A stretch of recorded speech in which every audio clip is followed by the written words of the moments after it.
sejam bem-vindos a mais um Babu Podcast. Eu sou a Tamara. E eu sou a Thaís.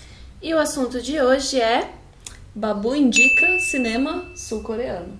Então vamos só começar dizendo que nos perdoem a pronúncia. Nossa, a gente vai sofrer um pouquinho ou muito. Mas a intenção é a que vale, com toda certeza. Nosso coração é puro, a pronúncia pode ser ruim. A gente sofre falando, vocês sofrem ouvindo, mas... acho que tá tudo certo, né? Tá tudo certo, eles vão entender de quem a gente tá falando. Com certeza. Se não entender o nome do diretor ou da pessoa, entende pelo nome do filme. Aí joga no Google e tá tudo certo. Exato, o nome do filme é o que importa, gente. E muitos têm nome em português, então... quase todos. acho que todos. Bom, vamos começar então falando um pouquinho do contexto histórico do cinema. Exatamente, então vamos lá. Acho que é um conhecimento aí de quase todas essas pessoas que já ouviram falar da Coreia. No caso, existem duas Coreias, Coreia do Sul e a Coreia do Norte. Mas no início de 1900 elas eram uma Coreia só. Uhum. E nesse caso ela estava ocupada aí pelo Japão.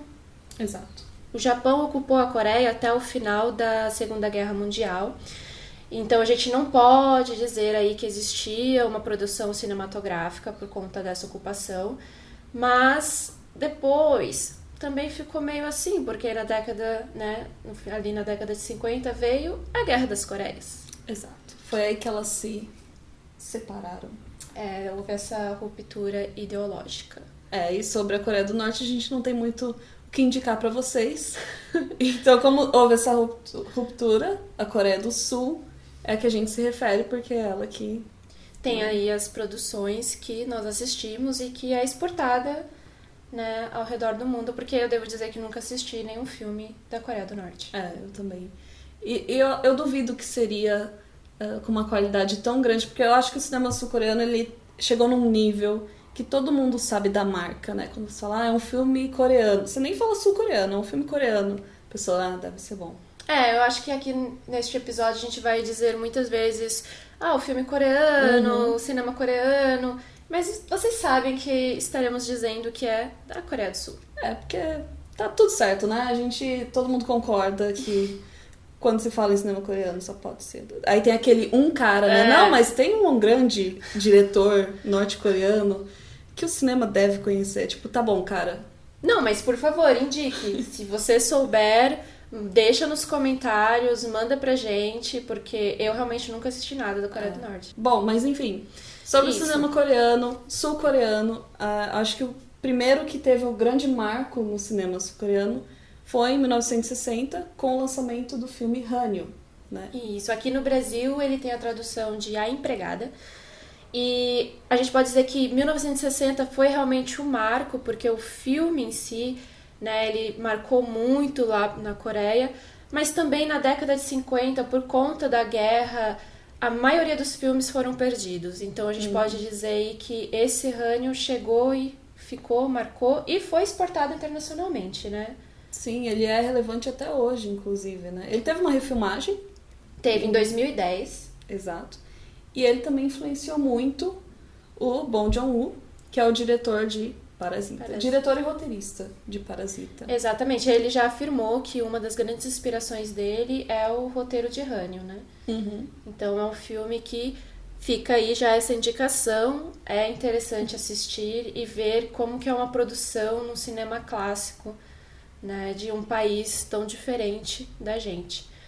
Outra questão também é que essa época ficou conhecida como a Era de Ouro, né, do cinema coreano, onde eles abordavam melodramas de classe, de gênero, e essa produção durou até os anos 70, onde aconteceu algo que...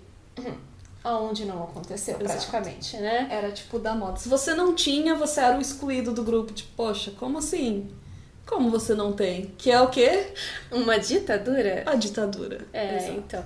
Essa ditadura nos anos 70 na Coreia, obviamente, teve toda uma censura cultural muito forte, onde eles só conseguiram retomar quando, Thaís? Então, finalzinho da década de 80, começo de 1990, com a reestruturação do cinema coreano e também com a lei de proteção de tela, que é uma coisa muito importante que eles aplicaram lá, garantindo espaço de produções sul-coreanas nos cinemas, né? Então, assim, um incentivo muito grande à Nossa, população para eles consumirem o produto deles. o produto é nacional. E tá aí realmente um país, né, que incentiva o público a ir assistir suas produções na tela de cinema. E a gente vê como isso faz diferença, porque eles se tornaram uma potência tão grande graças a isso, em grande parte é isso. É igual a Índia, né, que é autossuficiente nesse sentido. Tipo, Extremamente. não precisamos de... Temos aqui o nosso. E é uma coisa que falta a alguns países. E em algum momento nós iremos até fazer um episódio de Bollywood, por que não? Por que não? Genial. Fica uma ideia. É, fica aí no ar. Eu confesso que eu preciso estudar essa parte. Tamara deve ter mais referências do que eu. Deve ter, não. Tem mais referências do que eu, mas enfim. Vamos a indicações? Na década aí de 90, então, com todo esse incentivo, surgiram os novos cineastas que estão em alta até hoje, que estão bombando até hoje. E o deles, né, primeiro que a gente vai falar aí... Não poderia ser outro. Que... Bom, eu acho que todo mundo já sabe, mas o interessante é que do Bong Joon-ho, eu gosto muito do curta que ele fez na faculdade em 1994, gente. O trabalho dele de conclusão de curso foi um curta-metragem que chama Incoerência, né? Talvez seja possível aí vocês acharem em algum lugar. Não deixo indicações. A Tamara é aquela pessoa na roda do bar que tá todo mundo falando assim, o Bong Joon-ho e tal, que filme bom. Aí fala de Parasita, fala de vários e ela, mas e o curta? Tipo, ninguém viu, tipo, só ela achou o curta, porque ela foi tão cabeça que ela foi atrás do curta do cara. Então, não, assim, gente, e vale a pena. Vale a pena, porque aí já tá. mostra aí que existia essa genialidade, sabe? Então, é interessante ver isso. O cara já mostrou que vinha ali no final da faculdade, ele vai chegar em algum lugar. E para as pessoas que fizeram faculdade de cinema, que estudaram, fizeram um curso de cinema, sabem como é difícil. Isso não acontece sempre. Você tem um trabalho de faculdade que você fala... Esse cara vai longe, porque, nossa, isso tá incrível. Mas o destaque que eu acho que a gente tem que falar super é o filme que lançou ele, assim, que fez ele realmente ficar famoso, que é Memórias de um Assassino, de 2003. Exato. É um filme que é baseado em fatos reais. Nossa, eu acho que até um spoiler dizer isso no caso, né? Porque é um caso que não havia sido resolvido. É verdade. Mas é que todo mundo fala isso quando vai falar do filme, tipo... É verdade. É aquela coisa que tá tipo no ar, tipo o Zodíaco lá, que todo mundo sim, sabe. Sim. O cara da Dália Negra também, todo mundo sabe quem foi, mas... então vamos em frente, né? Eu acho que é aceitável. Claro, o caso, né, não tinha sido resolvido na época e por conta disso virou uma questão muito grande que várias obras audiovisuais na Coreia assim, tem a inspiração desse caso, tipo, o pessoal faz muito, sabe, baseado, usa muito como referência, seja em série de televisão, seja em filme, e o Bong Joon-ho aí ele provavelmente foi um dos primeiros, eu acho que ele pegou e falou, nossa, deixa eu fazer esse filme aqui, porque esse caso vai ser muito falado, então... Ele saiu na frente, né, nesse caso. E tem o Kang Song-ho, né, meu ator favorito coreano, que por sinal é também, né, o protagonista de Parasita. Ele faz o hospedeiro também? Faz hospedeiro. Ixi, tá ali. É uma parceria tipo Johnny Depp e Tim Burton, assim. É verdade. Mas ele não está em Mother. Ele está em Mother? Então, Mother.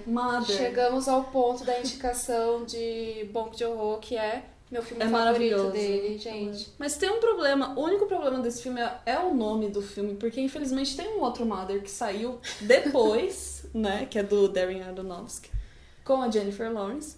Eu não vou falar sobre esse filme, Mother. Não vou deixar aqui a minha opinião sobre ele. Não é das melhores. Mas às vezes pode ser que a pessoa confunda, né? A Mother é aquele lado. Não é esse, tá? Não, gente. Esse Mother outro Mother. É de 2009 e é tudo que há de bom. É tudo que o Mother recente não é. Ele é maravilhoso, entendeu? Não, e o pior é que esse é um título muito comum. Vamos deixar aqui dizendo que o que eu já vi de Mom, de Xavier Dolan... Exato, Mami. É Mami, então... Mas esse é maravilhoso então, também, é né? outro que... Vamos exaltar esse filme. Um dia, quem sabe, né? Xavier Dolan. Eu acho que ele é um ótimo assunto também. Mas a questão é... Esse título... Não é bom. Não é dos melhores. Não, Mas não. o filme é. No Brasil até Mother, a busca pela verdade, né? A busca pela Pra verdade. diferenciar um pouco. É impressionante os subtítulos brasileiros, gente. Nunca subestime a capacidade do brasileiro de botar um subtítulo ali pra E dar pior aquele... que era um emprego que eu gostaria tanto, sabe? Poxa, quem não? Então, é tipo... Sabe por quê? Você tem total liberdade nessas coisas, eu acho. Porque sai cada coisa que eu penso, essa galera tem muita liberdade. Não, é impressionante que eles de conseguem. botar o que quer. Tipo, Mother, a busca pela verdade. Não, mas é uma busca. O filme se não deixa de trata ser. de uma mãe que tá tentando descobrir a verdade sobre um crime que aconteceu. Que thriller, gente. Que thriller. Realmente, a direção dele... Eu nunca vou esquecer a cena em que foi apresentada pra gente na escola de cinema. Que foi a primeira cena que eu vi do filme. Professores adoram mostrar cenas, por sinal, né? Sim. Quem fez audiovisual... Cinema, o que os professores não mostram de cenas na sala. E você, puta, que spoiler, né? Exato. Por que o professor só não diga, assista esse filme hoje? Porque ele pensa, bom, eu tenho uma sala com sei lá quantos, quem vai assistir? E é engraçado que o professor, às vezes, ele chega, ele apresenta, ele fala, tal filme, quem viu? Aí, tipo, 3 pessoas viram. Ele, então, eu não quero dar spoiler, mas daí ele vai lá e dá? Ele vai lá e... Tipo, então, pra quem não viu, eu não quero dar spoiler, tá? Mas toma aqui a cena principal. Não tem o Aí que é, fazer, né? Tipo... Inevitável. Você vai sair com vários spoilers de um curso de cinema. É, mas eu lembro as cenas que o professor passou, tipo, atenção, sabe? Aquela atmosfera. Eu sabia que eu ia chegar em casa e eu ia ter que assistir aquele filme. Porque aquilo me impressionou de tal forma. Eu falei, meu Deus, isso é uma direção de suspense sensacional. Então, esse aí são as 3 dicas que nós temos de Bong Joon-ho. E só melhora, né? Porque agora a gente vai pra um cara que... É. Que, assim, ele fez um filme que eu fico pensando, cara, imagina você poder falar que você fez esse filme, que você é o diretor desse filme. Né? Não. Gente, que filme é esse, Thaís? Bom, o maior filme desse cara, nada mais nada menos que Old Boy. Old Boy, 2003. Quem foi que dirigiu Old Boy, também? Eu chamo ele no meu coração há muitos anos de Park Chan-wook. Eu prefiro chamar só de Park, sabe? Ah, o filme do Park, porque daí já... Já gera uma intimidade também. É. Meus filmes favoritos, eu realmente sou apaixonada pelo Park. Eu também gosto do Bong Joon-ho, amo, de paixão. Mas é que ele fez Old Boy, gente. É que é Old Boy, né? Eu fico sempre pensando nisso. Cara, é você chegar num nível que, sei lá, você zerou a vida, tudo bem. Ah, eu fiz um filme que não é tão bom. Coisa que não acontece com ele, mas digamos que, eu fiz um filme que não é tão bom. E daí eu fiz Old Ele tem Boy. um filme que não é tão bom. É... Cyborg... Nossa. I'm a cyborg, but that's okay. Isso. Park também tem seus percalços, gente. Tá, não mas é bem isso assim. é irrelevante. Não, então. Eu tentei assistir todos os filmes do Park, né? Quando eu tava, meu Deus, é o Park. Mas é claro, tem suas...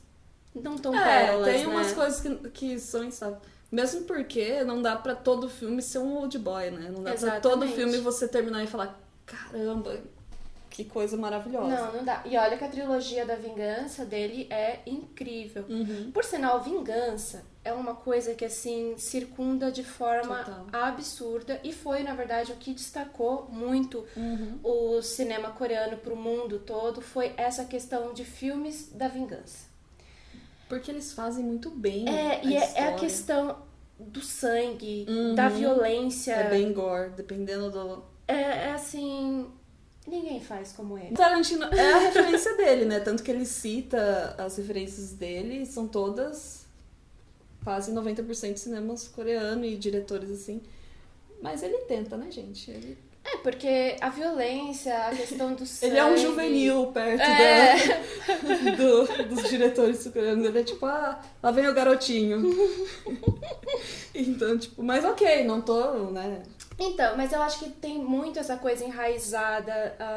Eu ouvi isso em outro podcast e também lendo muito sobre cinema coreano.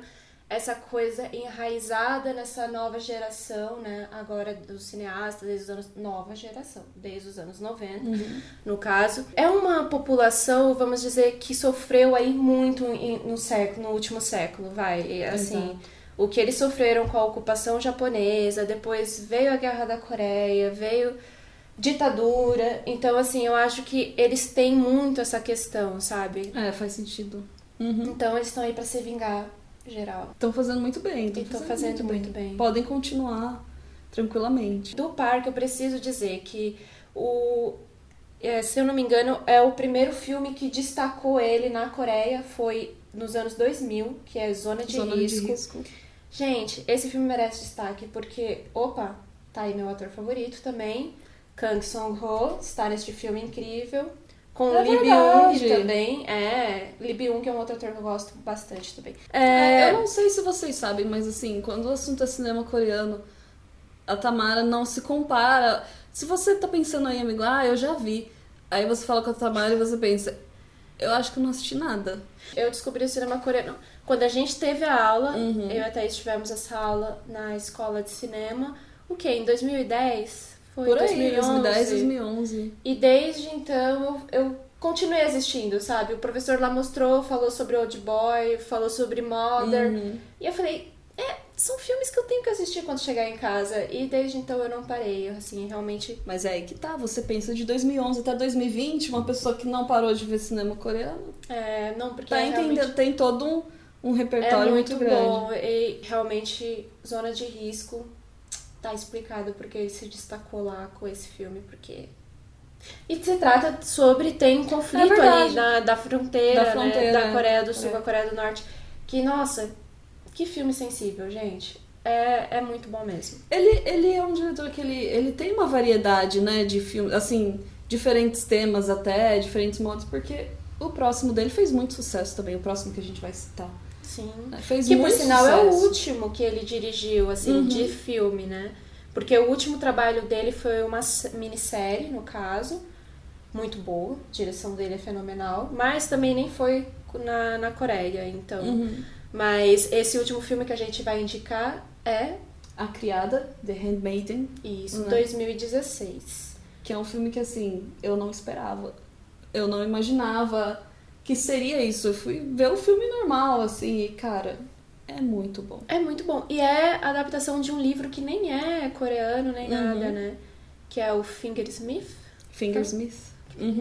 Sarah Waters. Gente, é uma adaptação de um livro que, tipo, não tem nada a ver, tipo, né? Eu acho que tem um toque, né, que só eles conseguem dar. Então, ele conseguiu fazer uma obra que é uma coisa, assim, colocando ali um conflito japonês, exato, né? Então, é uma coisa... É um toque que só eles podem dar, eu acho, assim. Que isso que é interessante de pegar uma coisa que é tão distante, né? Porque a Sarah é uma autora inglesa, se não me engano. E ele pegar, assim, tipo... Dá uma coisa que... É incrível. Só ele poderia. Esse filme, ele, né, foi exibido em Cannes, foi exibido aqui no Brasil. Inclusive tá na Netflix ainda, será? Ele esteve na Netflix por muito tempo, esse filme, né? Eu acho que sim. Não sei dizer se ele ainda tá lá. Também não. Mas se não tá e você perdeu, você fez errado. Não, brincadeira. Você pode ainda procurar que vale a pena. Vale a pena. Não, vale super a pena. Então, vamos lá. Essas são as 3 dicas do parque. Vamos passar para um outro diretor. Que ele é muito famoso por um filme que ele fez sobre monge, né? Que ficou em cartaz aqui no Brasil, inclusive, há bastante tempo. Muito fez um bom dinheiro aqui no Brasil. Que é o... Kim Duk-ki? Kim Duk-ki. Eu chamo ele de Kinky-Duk, mas... Kinky-Duk. Eu gosto de chamar ele de Kinky-Duk. Eu não sei, gente, se tá certo. É muito difícil essa parte da pronúncia... Né? Mas vida que segue. É vida que segue, e o que importa é que nós estamos falando de primavera, verão, outono, inverno e primavera. Tipo, o título não tá grande o suficiente ainda, dá pra botar mais um, mas é por causa do ciclo. O ciclo, E o filme é de 2003, mesmo ano do Old Boy, vamos citar aí. Mesmo ano de Memórias de um Assassino, ou seja, gente... Que ano, hein? Que ano no cinema coreano. Imagina você ir no cinema coreano e assistir esses 3 filmes... E aí a produção, tipo, é nossa aqui, né? Tipo, o dia a dia, só num ano você tem 3 filmes desses, assim. Outro nível. Mas o nosso favorito, qual que é, Thaís? Bom, o favorito, assim, que eu acho que pra mim é o Pietá. Jura? Mas você tava falando da Casa Vazia, né? O favorito meu dele é a Casa Vazia de 2004. Eu gosto muito, mas eu ainda prefiro o Pietá. Pietá é fenomenal, gente. Pietá aqui eu deixo como um super destaque.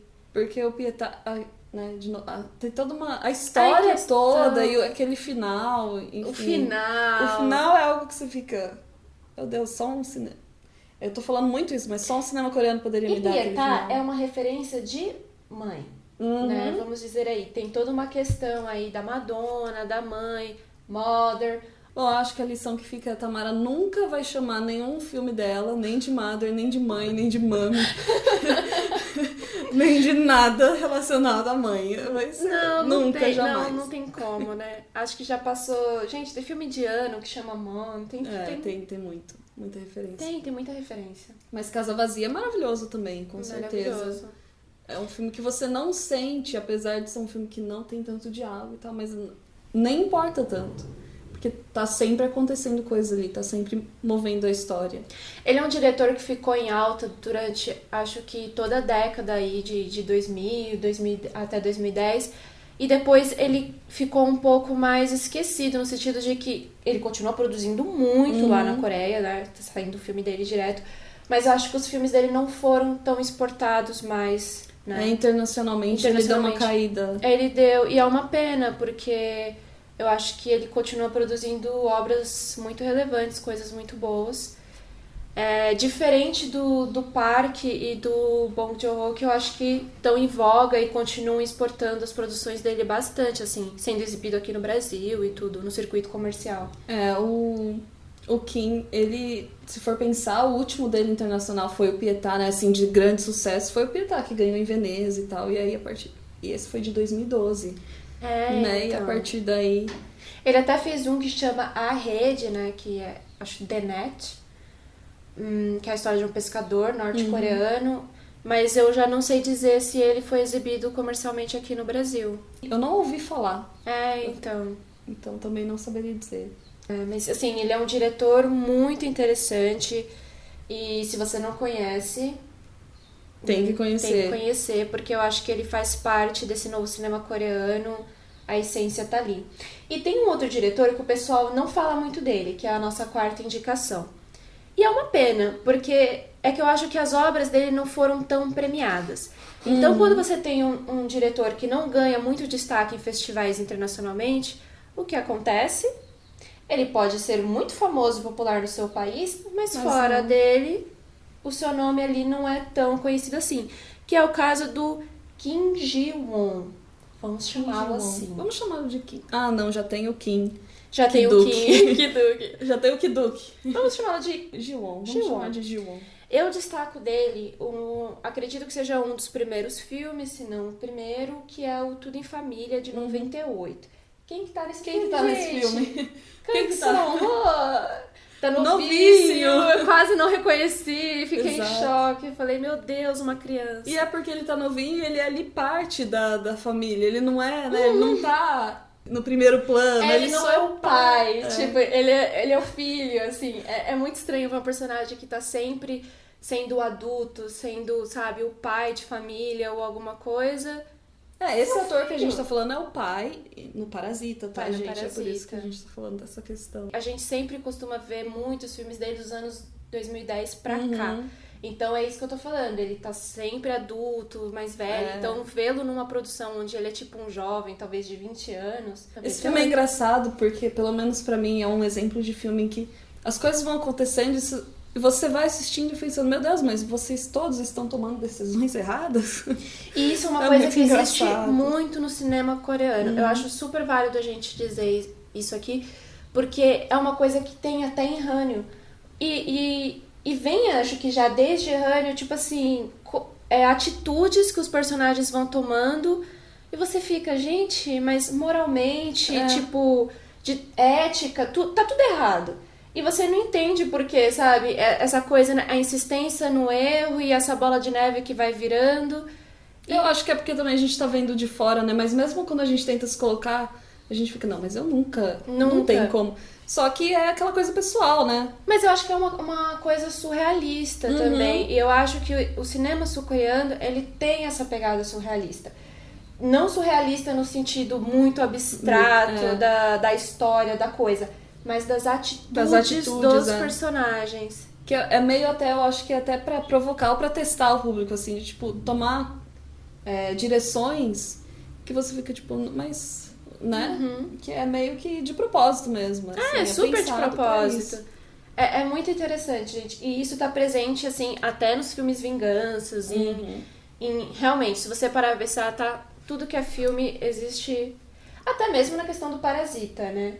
Falar que vai dar spoiler de Parasita nessa altura do campeonato é too much, né? Mas realmente tem pessoas que não viram. Aqui no Papo Indica, a gente sempre vai tentar evitar adentrar muito na história do filme.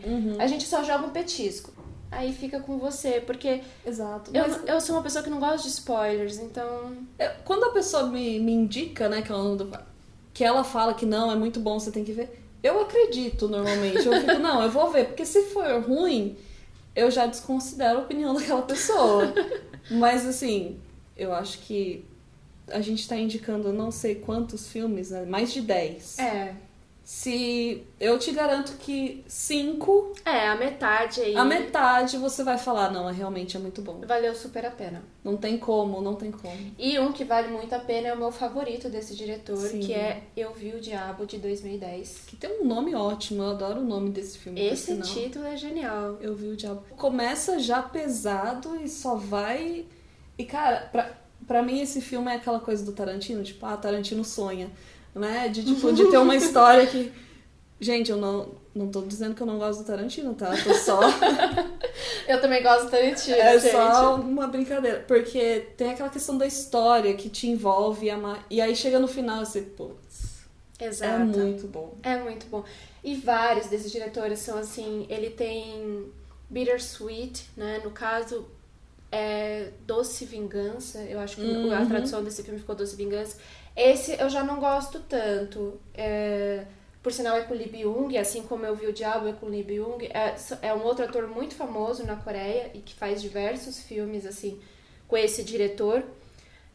Mas é muito bom. Toda essa questão, a direção desse cara, do Ji-woon, é uma coisa que te prende, sabe? Talvez o filme não esteja tão bom, mas você tá ali. Você gosta do fluxo que a história tá indo. Sim. E você vai acompanhando. Inclusive, ele teve a coragem de fazer um faroeste que não está aqui na nossa lista de indicações. É verdade. Mas eu tenho que citar, Thaís, porque ele faz um faroeste coreano. E é genial, gente. E o título é The Bad, The Ugly... The Bad, The Ugly and the... eu não lembro em inglês. Ai, gente... Não, Os Invencíveis? Os Invencíveis. Os Invencíveis. Mas em inglês eu também não lembro. É porque às vezes se você procurar Os Invencíveis, pode ser que você ache outros filmes. Pode. Mas aí você vê pelo diretor, né? Vê pelo diretor. Que é um faroeste, assim, tem 2h20 o filme. É realmente uma saga. É muito interessante. Mas é uma característica também que eu acho dos filmes desse diretor. Os filmes dele, apesar de serem longos, alguns... Você não sente 2 horas, você não sente tanto tempo, igual você sentiria num que a gente vai falar aqui em breve. Tá chegando. Mas, que nem Eu Vi o Diabo tem 2h20, 2h15, mas é só Acho que a maioria dos filmes coreanos chegam a bater aí 2 horas. Todo final de semana que eu vou assistir um filme, a gente chega ali, filme coreano. Mas será que eu estou a fim de 2 horas agora? Porque a gente já sabe... E que também é uma jornada, né? Você já sabe que você vai entrar num mundo ali. Tudo bem, ocorre decepções, óbvio. Óbvio, nossa, gente. Mas você já se prepara pra entrar numa jornada e tal. Claro. Tem que estar preparado pra isso. Mas Os Invencíveis é uma boa lembrança mesmo. Eu gosto bastante desse filme. Mas, enfim, esses são os destaques desses 4 diretores, né? Que são diretores desse novo cinema coreano, que a gente gostaria muito de destacar pra vocês. Ficam a dica desses filmes. Existem vários outros deles que vale super essa pesquisa. E que vocês também já devem ter assistido outros, com certeza. Com certeza, tem outras referências e tal. E são só alguns exemplos, né? Algumas referências que são muito boas. Mas como indicação recente que a gente quer deixar, né? Porque a gente falou do diretor, do Bong Joon-ho, do Parasita e tal. Não como indicação necessariamente... Porque Parasita é um recente, né? Exatamente. A gente não chegou a dizer que ele é uma indicação. Porque Não precisa indicar Parasita, né, gente? O filme que é o primeiro filme numa língua estrangeira a ganhar o Oscar, você tem que, no mínimo, se coçar pra ir ver, né? Eu acho interessante, porque assim, não querendo ser a chata cineasta, mas já sendo, diversos amigos meus, na época do Oscar, quando Parasita ganhou, o que eles mandavam de mensagem em grupo, dizendo, eu vou lá no cinema assistir, ou, nossa, acabei de assistir esse filme que ganhou o Oscar, vocês já viram? Ai, gente, eu não conseguia comentar.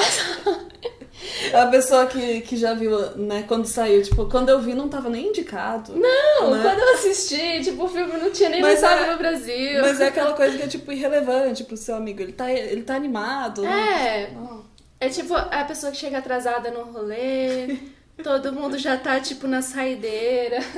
E o cara descobriu agora. Mas, enfim, vamos aos recentes. Recentes. E a gente começa com Em Chamas, de 2018.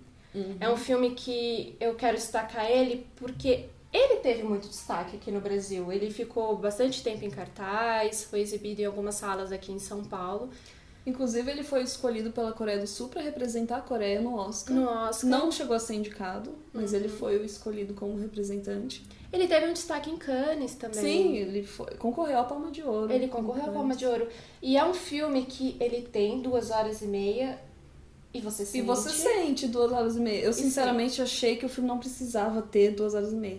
Não é um filme, assim... É um filme bom, mas eu achei que não precisava ter 2h30. E eu vou dizer que eu gostei muito do filme. É um filme que eu, assim, terminei o filme e fiquei, putz, gostei. Gostei da história, mas não gostei do ritmo. O ritmo é um problema, Exato. Né? Que tá. Então, assim, você sente realmente essas 2h30. Podia ter acelerado, cortado. As cenas em si podiam ser muito menores do que elas realmente são. É, exato. Aquela questão de, tipo, entre uma cena só quando precisa e saia o mais rápido possível, né? Tem alguns roteiristas que falam isso. Saia da cena o mais rápido possível. Não é o caso desse filme. Não. Mas é uma característica desse diretor. Vou chamá-lo de Shang. Vamos chamá-lo de Shang. Ele é um diretor muito bom. Ele tem no seu currículo aí poesia. Ah, é verdade, é o diretor de poesia que ganhou o melhor roteiro em Cannes. Ganhou o melhor roteiro em Cannes. E ele tem essa característica desses filmes, né, que tem essa pegada mais lenta. Mas eu gosto de Em Chamas e fica a dica. E eu também gosto do ator principal. E o Arim, pra mim, é aí da nova geração de atores. Pra mim, ele é o cara, sabe? Dos novos atores aí que surgem na Coreia, este é o nome. Ele é ótimo e provavelmente, acho que as pessoas, talvez ele tá na nossa próxima dica, que é mais acessível, e as pessoas vão associar agora, porque ele tá no Alive. Alive 2020. Que está na Netflix. Acabou de lançar, de lançar. E eu sei que teve muita gente que viu, porque foi um sucesso na Netflix, né? Tava lá no top, tava em alta. Não tem nem como não ser, porque, assim, é zumbi e atrai, sabe? E tem aquele apelo, sabe? É um filme de zumbi. Aí você, um filme de zumbi coreano, que não é invasão zumbi.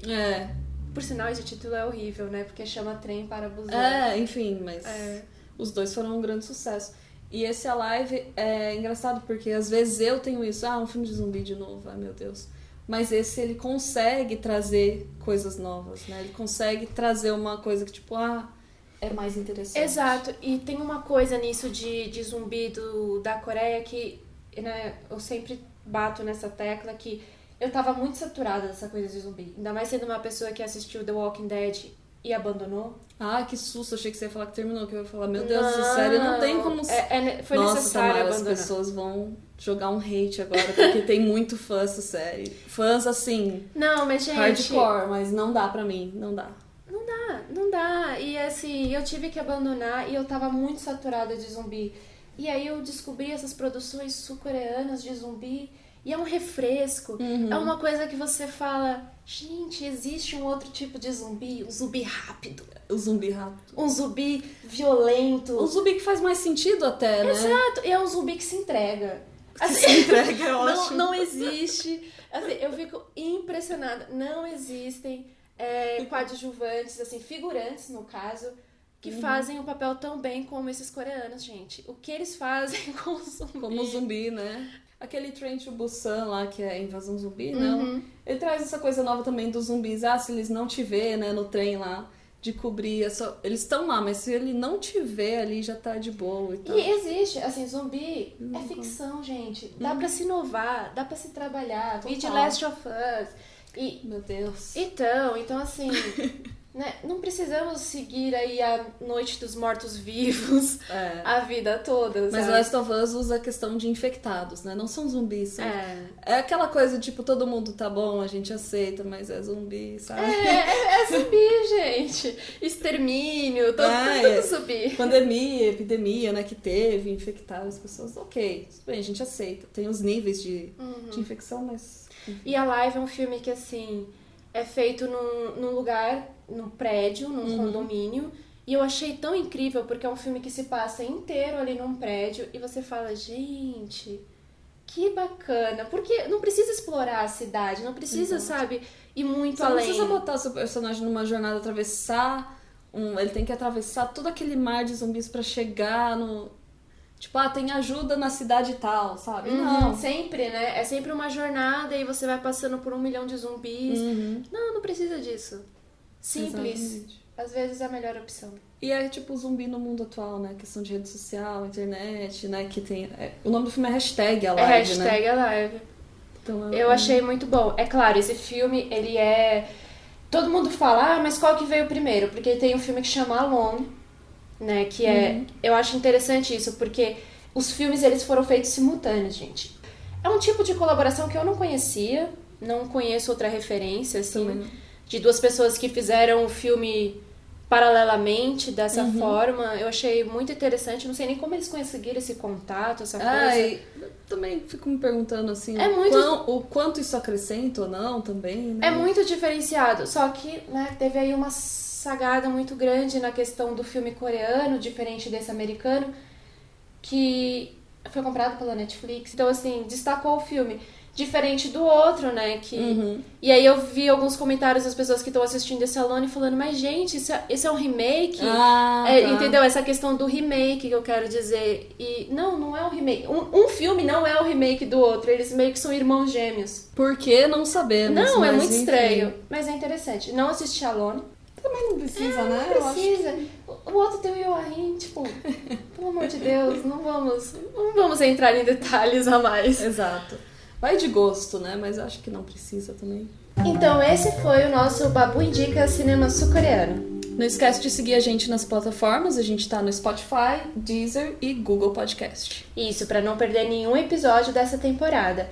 Nós estamos também no Instagram, @babu.coletivo e no nosso canal do YouTube, Babu Coletivo. Até a próxima! Até!